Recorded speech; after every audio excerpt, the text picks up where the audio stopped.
Iya, masih dengan mantap Semolowaru. Inilah gento-gento kita. Kalau si Kalem ini ndak.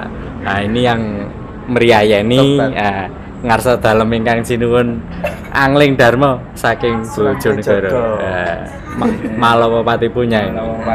Baik, kita hari ini tidak perlu terlihat wajah saya, pasti suaranya sudah tidak asing lagi. Kita akan bicara mengenai gaji pertama. Saya ingin mengetahui bagaimana perasaan orang ketika menerima gaji pertama. Kita mulai dari Fajar dulu dah, ayo Fajar. Kok temanya rada-rada aneh gitu ya, maksudnya nyeleneh lah. Ya, tapi nggak apa-apa sih, karena semua permasalahan kan harus didiskusikan, termasuk gaji pertama. Kalau menurut saya gimana perasaannya ketika mendapatkan gaji pertama. Kebetulan saya kan juga kerja itu sudah di beberapa perusahaan, yang terakhir dan baru masuk, dan alhamdulillah dapat gaji pertama. Ya yang jelas perasaannya jelas senang. Tapi di balik kesenangan mendapatkan gaji pertama itu juga tentunya saya punya rasa yang kacau balau. Kok melo banget? Enggak, maksudnya ketika orang menerima gaji pertama itu kan rata-rata orang yang masih baru bekerja itu ketika mendapatkan gaji pertama itu hal yang paling dinantikan gitu loh. Gaji pertama ini mau dibelikan apa ini, Rek? Dibelikan apa ini yang pertama kali ini? Kebanyakan orang lebih itu hal-hal sangat istimewa gitu loh bagi seorang pekerja yang masih baru dan mendapatkan gaji pertama. Namun menurut saya juga menjadi kebimbangan ketika saya mendapatkan gaji pertama. Gaji pertama ini itu sebenarnya diberikan untuk siapa? Apakah untuk diriku sendiri sebagai seorang pekerja? Apakah kepada orang tua, teman, dan lain sebagainya? Mengingat mendengar kata-kata gaji pertama itu semua orang pasti bersorak. Jangankan yang dapat gaji, temennya saja itu ikut seneng gitu kalau aja temannya dapat gaji pertama gitu. Wih, pacar gajian gitu, traktiran ini kan. Nah itu kan juga nelongso gitu sebagai wong akeh belum nikmati gitu ya, kok orang kanca-kanca ngono misal. Sebenarnya ya asik gitu. Tapi kembali lagi, semua itu kan dari hasil jerih payah kita, otomatis ya kembali ke kita, maksudnya yaitu payah kita. Nah, kok aku sering sih mendengar kata-kata gaji pertama itu ya tadi yang saya ungkapkan, yang sangat istimewa gitu. Nggak tahu kenapa, ya wong juga sama gaji pertama, gaji kedua, gaji ketiga, dan terusnya mungkin sama, tapi nggak tahu kenapa euforianya ini kok seakan-akan wah gitu. Kalau nggak tahu ini pembahasannya sampai mana gitu loh. Saya juga masih bingung mau kemana tentang gaji pertama ini. Mungkin itu dulu Pak, nanti kembali ke saya. Jadi intinya saya di sini menerima gaji pertama saya itu senang, dan saya kebetulan belum membalikan apa-apa, maksudnya belum saya pergunakan gaji pertama itu karena saya masih memikirkan banyak hal, karena gaji sebelumnya masih ada. Terus ya itu dulu, nanti ngalir lah, nanti ke saya lagi. Oke, terima kasih Fajar. Jadi kalau boleh urun pengalaman ya. Tadi pengalamannya Fajar semacam itu. Nampaknya kita senasib Jar dalam hal euforia gaji pertama ini. Saya ingat gaji pertama saya waktu itu tahun 96,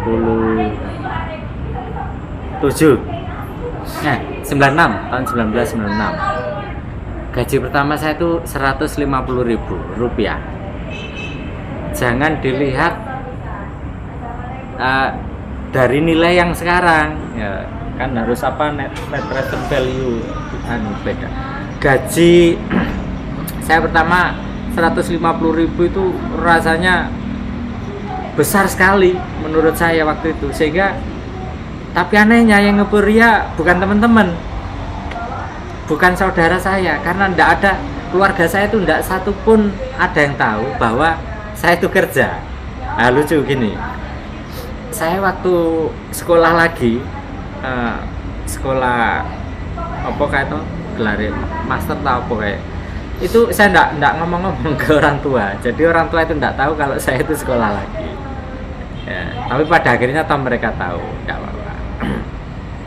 Lalu pun ketika saya kerja pertama kali, lalu kemudian memperoleh gaji pertama, mereka juga ndak tahu karena orang tua ndak pernah tahu saya kerja di mana, ke perusahaan apa, ndak pernah tahu mereka.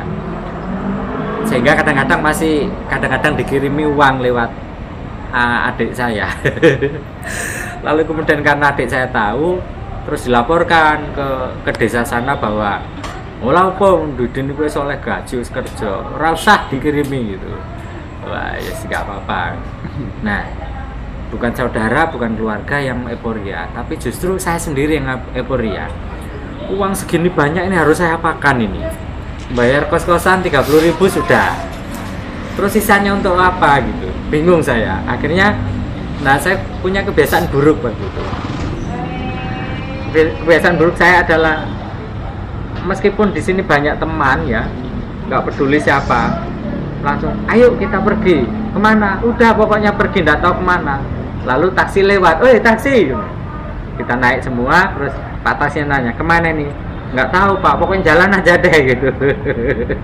Dan nanti di tengah jalan itu baru kepikir, oh ya ini nonton bioskop atau makan atau apa itu. Sehingga ada semacam julukan untuk euforia saya waktu itu.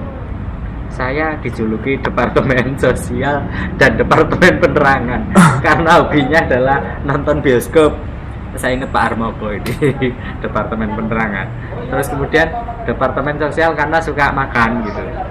Jadi namanya euforia, seneng ya. Jadi tidak ada istilah ini ditabung, ini diperuntukkan alokasinya untuk ini udah ada namanya anak muda. Wis sak karepku pokoknya hari itu juga iso wis ndang entek. Tapi ternyata ini tidak baik ke depan karena manusia ini juga perlu cadangan untuk berjaga-jaga apabila tiba-tiba ada kebutuhan yang mendadak datang, itu kita telah siap. Nah, akhirnya kebiasaan itu pelan-pelan akhirnya habis. Nah, berubah menjadi kebiasaan yang menurut saya enggak, kalau dibicarakan kesannya sombong. Jadi saya itu menyiasakan 50.000 itu khusus untuk beli buku. Nah, buku saat itu masih murah-murah ya, jadi tiap bulan mesti buku gitu ya. Tapi saya enggak sempat baca karena golongannya cah-cah kayak nek nyile buku atau balik. Nah, ini Fajar yang bisa saya ungkap dari pengalaman saya mengenai gaji pertama. Saya sih sebenarnya ingin mengkaitkan masalah gaji ini dengan pendapatan. Kita tahu bahwa kenapa sebagian masyarakat kita ini mengejar sekali pekerjaan-pekerjaan tertentu yang kita tahu kalau secara gaji ya undang-undang lah. Yes, selisih-selisihnya tidak banyak kok. Tapi kenapa jenis pekerjaan tertentu ini begitu dikejar oleh bangsa kita, masyarakat kita? Ternyata usut punya usut, di pekerjaan tertentu tersebut ada pendapatan. Jadi gaji ya dapat, pendapatan juga dapat. Ada kalanya gaji ini paling berapa lah. Untuk golongan 3A mungkin ya 4 juta atau 5 juta, saya enggak tahu persisnya. Nah, itu sebulan. Tapi kalau pendapatan sehari itu bisa bahkan melebihi gaji sebulan. Pendapatan sehari. Nah, pekerjaan apakah itu? Saya pikir masyarakat Indonesia tahu lah yang saya maksud apa. Nah, terkait dengan tema kita tadi tentang malu dan seterusnya, saya ingin mengkaitkan di situ masalah gaji dan pendapatan. Bagus, silakan. Gaji dan pendapatan.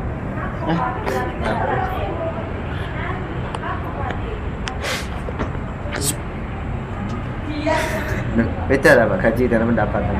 Beda. Fee and salary. Pendapatan itu income, kalau gaji Income, itu salary. tetap salary. Iya, jadi tidak tahu juga ya kenapa kok masyarakat secara umum lebih untuk mencari pekerjaan daripada membuat pekerjaan itu sendiri. Jadi seolah-olah sesuatu yang dapat gaji itu sesuatu yang pasti ya. Jadi bisa diandalkan, kemudian terjamin untuk masa depannya. Saya bingung, kami langsung kemain aja Pak. Bingung kok.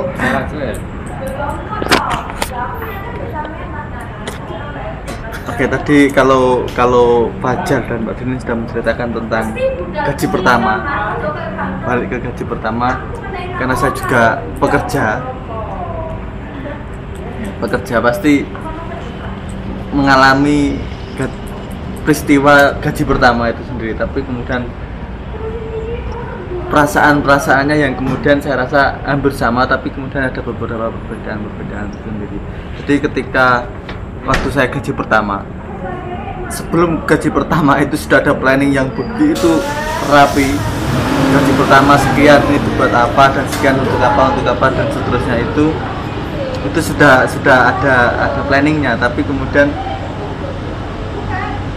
itu tidak terrealisasikan karena ada faktor euforia yang kemudian mempengaruhi planning itu tidak terlaksanakan. Itu yang biasanya sering dihadapi oleh para pekerja yang mendapatkan gaji pertama, biasanya di situ yang menjadikan kendala planning tidak terrealisasikan, ya euforianya itu sendiri yang kemudian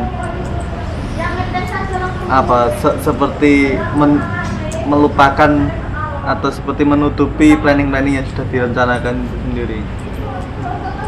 Nah, dan kemudian masuk kepada yang dibicarakan tadi tentang beberapa sektor pekerjaan yang kemudian di situ sangat digemari oleh masyarakat kita. Jadi yang kemudian bukan hanya mendapatkan gaji tapi juga mendapatkan pendapatan tambahan. Ini biasanya ya memang yang sangat diburu memang pendapatan tambahan. Ini biasanya pekerjaan kalau yang di sektor paling digemari oleh masyarakat kita ya di pekerjaan PNS biasanya seperti itu. Jadi PNS itu salah satu pekerjaan yang kemudian sangat digemari oleh masyarakat kita, sangat berburu. Kemudian untuk pendapatan yang banyak biasanya itu pekerjaan di sektor pendapatan. Kalau pendapatan biasanya di sektor pemerintahan, itu yang kemudian pendapatannya melebihi gaji. Wani nyebut pemerintah. Iya karena memang pemerintah ini kan tempatnya proyek. Lahan basah. Dibuka banget. Waduhnya nih baik. Lah ya, seharusnya pemerintah untuk mengurusi masyarakatnya dengan gaji yang sudah diterimanya, tapi kan masih kurang karena ada kesempatan di situ, ada kesempatan para pelaku atau para pengurus pemerintahan atau para pekerja di dalam pemerintahan itu untuk mendapatkan pendapatan lebih, entah itu dari jalan yang mana saya juga nggak tahu. Nah, tapi juga ada juga yang kemudian pendapatan tambahan selain di dalam sektor pemerintahan, juga sektor industri produktif, misalkan pabrik dan seterusnya itu dengan lembur biasanya ada lembur pendapatan tambahan. Selain itu juga di bidang jasa juga sangat begitu banyak pendapatan yang kemudian di luar gaji yang kemudian bisa didapatkan oleh para pekerja itu sendiri. Nah, kemudian apa mana aku ora ero. Kakan kemudian ngaludasku suwe-suwe. Lah bagus kan mau kemudian aku malu kemudian. Ngaludasku Gus. Allah. Wis pokoke ngono lah, pokoke wis iku mau. Gaji pertama iku biasanya euforianya luwih dukur daripada gaji-gaji seterusnya. Jadi meskipun ada planning, tak rasa orang yang setelah membuat planning ketika mau jadi pekerja pertama kalinya dan kemudian mau mendapatkan gaji pertama kali, meskipun dia sudah membuat planning serapi apapun, sebagus apapun, ketika sudah mendapatkan gaji pertama itu biasanya planning itu sementara disingkirkan dulu, euforianya ini dulu yang kemudian bukan dimunculkan, kemudian muncul secara tidak sadar. Saya rasa sih itu, dan kemudian mah habis nara ya. Biasanya perkara euforia itu toh. Ngono toh. Oke. Ya wis tadi wis kesempatanku ngomong lagi. Terkait dengan yang diomong Mail di tengah tadi ya. Bukan di awal, bukan di akhir, tapi yang di tengah. Mengenai aparat kita ini sudah memperoleh gaji ya yang sebenarnya sudah diukur masak-masak betul, disesuaikan dengan kebutuhan hidup minimum, kebutuhan fisik minimum, kebutuhan lanjutan itu sudah dipikir masak-masak, sudah dihitung betul. Bahkan yang ngitung itu barangkali ya para profesor itu, para tenaga-tenaga ahli itu yang dilibatkan untuk mengukur bagaimana gaji aparat kita dengan harga-harga yang ada di luar sana. Dan itu saya rasa lebih dari cukup, tegombe ya, lebih dari cukup.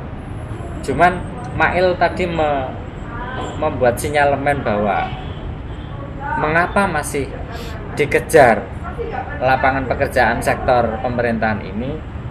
Sinyalemen Mail adalah bahwa di sana di luar gaji ada yang disebut dengan pendapatan. Nah, pendapatan inilah yang kerap kali lebih besar ketimbang gaji. Nah, ini barangkali yang dimaksud oleh negara-negara donor, bahwa di Indonesia terjadi kebocoran anggaran. Lalu kemudian indikator yang lain selain laporan negara-negara donor dari media massa, kita tahu bahwa setiap hari kita nonton berita di televisi itu isinya itu berita tentang pemerintah ngurusi pemerintah. Coba ini saya kadang-kadang agak iki jadi pemerintah kok ngurusi awake dhewe. Jadi hampir 80% itu berita mengenai pemerintah itu konten atau isinya itu pemerintah sedang berkinerja ngurusi pemerintah. Enggak urusan KPK, urusan jaksa, siapa ketangkep tangan, atau kegiatan pengadaan barang, ya barangnya pemerintah lagi, jasa pemerintah, terus macam-macam, banyak sekali berita-berita itu yang isinya adalah pemerintah bekerja ngurusi pemerintah itu sendiri. Maksud saya, kalau berita media massa ini kita jadikan sebagai salah satu indikator, maka indikator itu telah cetha welo-welo menunjukkan kepada kita semua bahwa prosentase ngurus rakyat ini nampaknya masih harus diperjuangkan lagi, karena indikator isi berita tersebut pemerintah nampaknya lebih banyak ngurusi pemerintah itu sendiri. Akhirnya ya itu tadi, akhirnya pendapatan namanya sangat menarik sekali pendapatan ini. pendapatan sangat menarik di luar gaji. Nah, program-program, proyek-proyek yang seharusnya itu utuh sampai ke sasaran itu 100%, itu harus berkurang terus, sehingga ada semacam guyonan yang saya tidak tahu entah benar entah tidak, mudah-mudahan salah guyonan ini, bahwa pekerjaan yang real di lapangan itu yang nyampe itu hanya 60%, yang bocor itu 40%. Tapi mudah-mudahan salah, ini statement saya. Mudah-mudahan salah. Mudah-mudahan salah, yang bocor adalah 60%, yang nyampe adalah 40%. Salah kaprah lagi nih. Allah. Akhirnya sektor pekerjaan lain kurang begitu menarik. Nah, ini yang membedakan dengan negara-negara yang secara mental sudah lebih baik daripada mentalnya susah ngomongnya nih, mental siapa ini? Nyatanya nyatanya sektor itu dikejar betul di Indonesia. Di negeri maju mereka urutannya itu yang saya tahu lawyer. Nah, itu lawyer itu berarti pekerjaan prestise karena pendapatannya tinggi. Lawyer, lalu pengusaha, Pak. Pengusaha. Iya, untuk pengusaha di mana-mana emang pendapatannya tinggi. Enggak yang profesi. Dokter. Tapi di Indonesia dosen.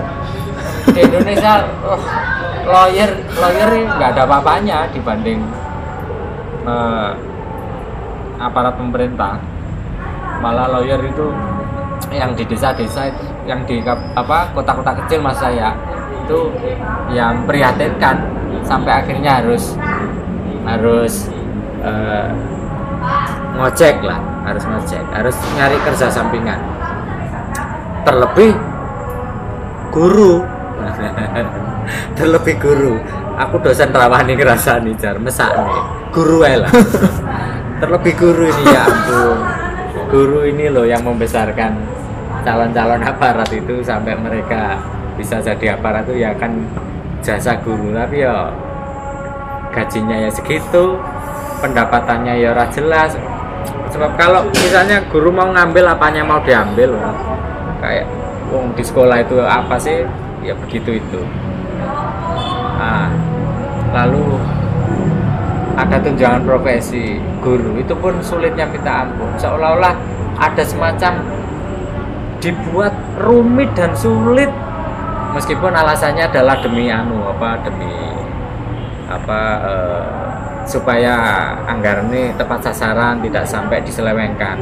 Tapi bukankah sektor-sektor yang lain juga begitu? Kenapa sektor yang lain tidak dibuat rumit seperti ketika guru mengurus sertifikasi tunjangan guru? Kenapa sektor yang lain kok lebih mudah? Nah, ini kan ya perlu dijawab pertanyaan-pertanyaan semacam ini. Maksudku cek nemene sampean karo guru ngono lho, maksudku yes, mail saiki.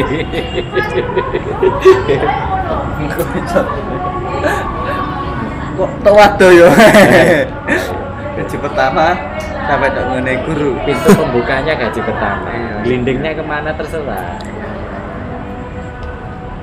Oke, kalau melihat gaji pertama guru, karena juga ada kerabat yang kemudian banyak yang profesi sebagai guru, memang di kampung, guru di kampung itu sangat jauh dari apa yang diharapkan sebetulnya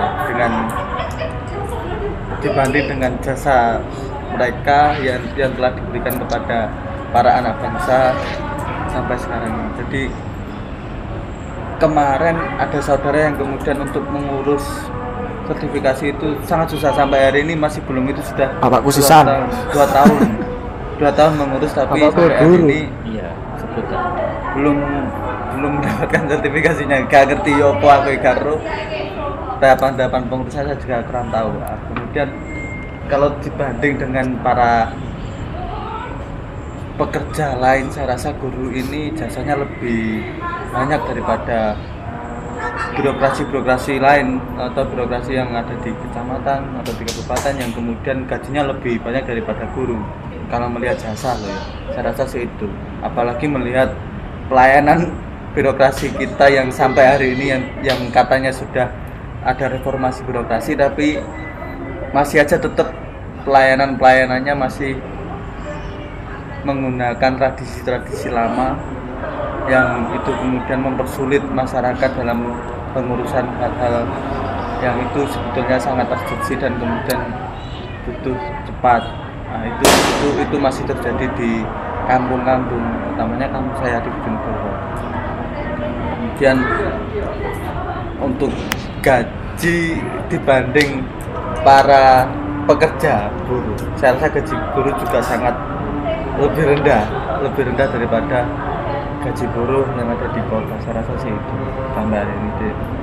Kalau melihat tolak ukurnya atau tolak ukur pengukurannya dari apa ini jasa, saya rasa seharusnya gaji guru ini lebih besar daripada para pejabat birokrasi lainnya di dalam pemerintahan.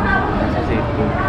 Atau kemungkinan guru ini gak olahan bahasa paling fotokopi paling ya gak ono pendapatan liya wisan sumpah wis gak ono meneh pendapatan liya teng ngene guru makane ono el profesi guru iki wis gak digemari. Nek kalau dulu di kampung apa cita-citamu jadi guru? Delok guru saiki gajine ngene gak paten gak dadi guru cari ngono. Mending dadi buruh nang Surabaya. Serius itu terjadi di seangkatan saya waktu itu. Ketika dulu kecil, apa cita-citamu ditanya guru gitu. Guru. Rata-rata itu selain menjawab sebagai tentara dan polisi, dokter. Itu paling banyak itu jadi guru. Dokter itu hanya sekian. Jadi kalau di angkatanku ada 35 orang, itu yang menjawab pengen jadi guru itu ada 20-an. Yang sisanya itu 15 orang itu ada yang jadi TNI, ada yang jadi polisi, ada yang pengen jadi dokter. Tapi kemudian secara realitas ketika sudah sampai hari ini angkatan-angkatan saya di masa SD dulu, itu di MI dari madrasah. Nah itu sudah lulus semua, sudah seumuran saya, tapi tidak ada yang jadi guru. Padahal dari 35 yang 20 orang menyatakan pengen jadi guru, tapi realitasnya dia nggak melanjutkan profesi itu karena ya melihat gajinya seperti itu ya mikir-mikir. Akhirnya ada yang jadi guru kemudian dia beralih profesi, dia jadi guru di Kalimantan sampai 4 bulan kalau nggak salah, dia akhirnya beralih profesi jadi pekerja. Jadi dia pulang ke Bojonegoro dan kemudian ke Surabaya untuk bekerja, ikut industri, karena memang gaji guru begitu sangat rendah. Padahal itu di luar pulau yang katanya gajinya besar, tapi kenyataannya enggak juga. Karena ini pengalaman yang pernah dirasakan teman saya waktu itu. Jadi waktu saya tanya kenapa kamu enggak melanjutkan profesi guru, padahal itu profesi yang sangat mulia, jawabannya gak nyocok gajine. Gak nyocok itu bahasa Indonesia apa ya? Gak sepadan, gak sesuai dengan kebutuhan pengeluaran. Pendapatan tidak sesuai dengan pengeluaran. Nah, itu lah bahasa Bojonegoro gak nyocok, cocoknya gak pas. orang gaduh gak nyocok, cocoknya gak pas. ya kayak gitu. Jadi benar kata Iwan Fals, guru Mas Bakri ya itulah yang terjadi sampai hari ini. Ya menurutku kadang yo gini iki pemerintah kudune yang ngrungokno paling ora ndelok YouTube macam semelawaru iki. Aku pengen krungu. Ora ngiro. Makane pendak sing kadurungokno pemerintah ini. Maka Iwan Fals saiki wis cedhek dengan kekuasaan. Dedes. Akhirnya guru saiki ngevlog kabeh. Iya, guru saiki ngevlog dan vlog. Nggak tahu, dia masih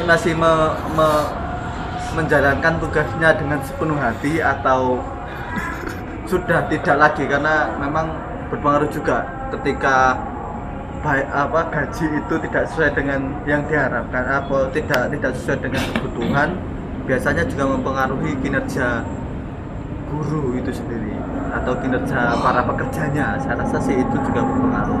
Dan ini saya rasa pemerintah juga harus mempertimbangkan itu dalam sistem penggajian di Republik ini, yang menjadikan orang-orang ngamuk berbudel kerja temenan ya buru-buru gaji nak nyucuk iku mau.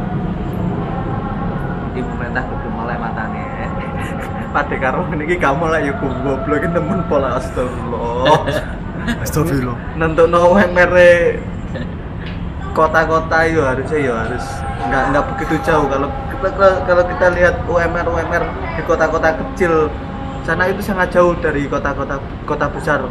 Kalau di Jawa Timur UMR Surabaya dibanding dengan UMR Bojonegoro, Lamongan dan sekitarnya itu sangat jauh.